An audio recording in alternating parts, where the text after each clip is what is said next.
72 గంటల్లోనే 70 అడుగుల పొడవైన వంతెన నిర్మించిన ఘనత భారత సైన్యానికి దక్కింది. భారత సైన్యంలోని త్రిశక్తి కార్ప్ సిక్కింలో 72 గంటల్లోనే 70 అడుగుల వంతెన నిర్మించింది. వరదలకు దెబ్బతిన్న రవాణా వ్యవస్థ పునరుద్ధరణలో భాగంగా డిక్సు సంక్లాంగ్ మార్గంలో ఈ ఐరన్ బ్రిడ్జిని ఏర్పాటు చేశారు.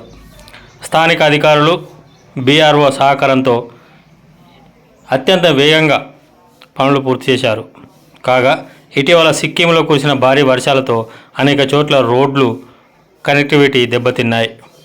ఈ ఛానల్ సబ్స్క్రైబ్ చేయండి, లైక్ చేయండి.